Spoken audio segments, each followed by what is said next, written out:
आज मिंडा कॉर्प में ऐसा क्या हुआ कि स्टॉक 10% भागा? एक्चुअली मिंडा कॉर्प ने अपना विजन 2030 प्रेजेंट किया जो बाजार को काफ़ी पसंद आया। पहली बात तो उनको बहुत ही एम्बिशियस टारगेट्स उन्होंने रखे कि उनका रेवेन्यू FY30 तक हो जाएगा 17,500 crore. Right now they setting on some 5,000 crore, यानी यहाँ से काफ़ी बड़ी फिगर वो देख रहे हैं।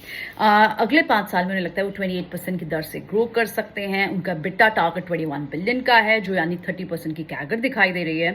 और इनफैक्ट अपने नेट डेट टू इक्विटी को भी वो सिग्निफिकेंटली रिड्यूस करने वाले हैं। 0.6 टाइम्स है उनका FY25 में, इसे 0.3 टाइम्स करने वाले हैं। स्ट्रॉन्ग कैश फ्लो कंपनी को उम्मीद है वो जनरेट कर लेगी। और इनके लिए बड़ा जो प्रीमियम प्ले आउट करने का रीज़न है, उन्हें लगता है कि प्रीमियमाइजेशन, इंपोर्ट सब्सिट्यूशन में बड़े बन सकते हैं। रेगुलेटरी चेंजेस हो रहे हैं और जिस तरह से ईवी की पेनिट्रेशन बढ़ती जा रही है, उन्हें फ़ायदा मिलेगा। अब उन्होंने अपने 2030 तक अपने प्रोडक्ट मिक्स में भी, पोर्टफोलियो में जो उनकी जो PV, two wheelers, 3 wheelers, OEMs, electric vehicles, इन सबको लेकर भी अपनी रीजिक की बात की है। यानी उनको बड़ा सेगमेंट PV सेगमेंट को केटर करना है, जहाँ पे उन्हें लगता है कि टोटल रेवेन्यू का PV सेगमेंट से ही जो अभी 25% कॉन्ट्रीब्यूशन है वो बढ़ाकर इसे बढ़ाकर ये कर देंगे। जो 14% है अभी, उसे बढ़ाकर ये 25% करने वाले हैं।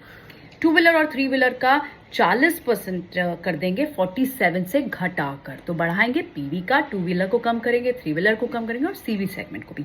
उन्होंने अपने विजन डॉक्यूमेंट में इनफैक्ट स्ट्रेटेजिक पार्टनरशिप्स की भी बात की। उन्होंने कई सारी पार्टनरशिप्स किया। फ्लैश इलेक्ट्रॉनिक्स का स्टेक खरीदा, उनकी इलेक्ट्रिक 2 व्हीलर्स को स्ट्रेंथ मिलेगी।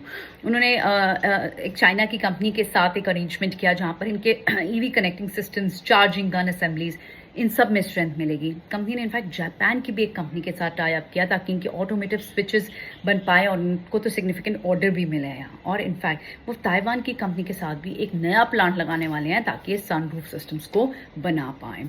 तो काफ़ी एम्बिशियस टारगेट्स, लेकिन बाजार ने दिया थम्स अप।